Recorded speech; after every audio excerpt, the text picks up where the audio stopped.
এই কোথায় ছিলে এত? আমি কতক্ষণ ধরে বসে আছি, কতদিন পরে তোকে দেখলাম বলতো।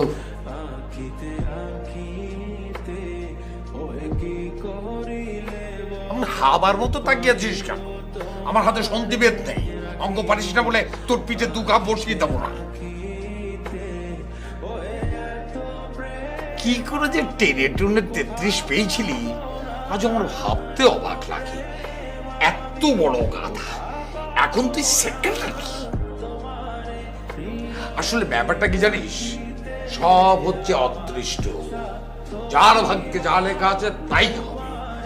তুই সবকিছুর সঙ্গে যুদ্ধ করতে পারবি, কিন্তু ভাগ্যের সাথে পারবি না। কি জন্য এসেছেন সেটা বলুন।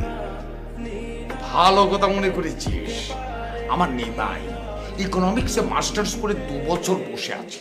তোদের ওখানে পরীক্ষা দিয়ে রিটেনে পাশ করেছে, ভালো নম্বর পেয়েছে, এখন ভাইবা হবে। তা শুনলাম তুই নাকি সেই ভাইবার দলে পালের গোদা। ওর চাকরিটা যেন হয়ে যায়, ভালো করে দেখিস। হ্যাঁ, আমি কোনো গাধার চাকরির জন্য উমেদারি করতে আসিনি।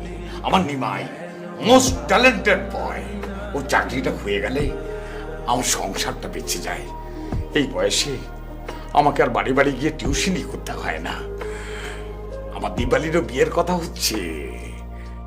এইসব অভাব অনটনের কথা বলতে আর ভালো লাগে না। এতক্ষণ ধরে এত কথা বললাম, তুই কি আমার সব কথা শুনেছিস নাকি ভাবছিস?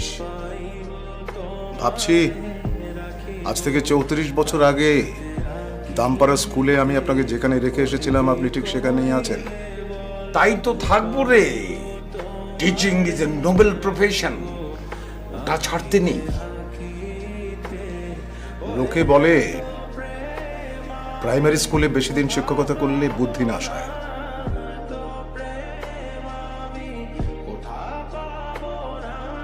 এতক্ষণ আপনি আমাকে তুই তোকারি করলেন, গালিগালাজ করলেন, আমি কিন্তু কিছুই বলিনি।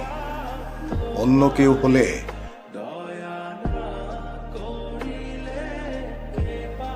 আপনি বসুন, চা খেয়ে যাবেন। সেক্রেটারি চায়ের ব্যবস্থা করুন।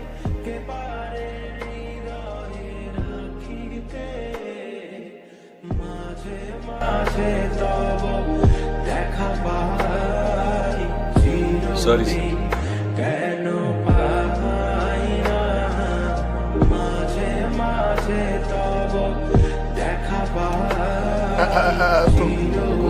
গরম লাগছে কেন?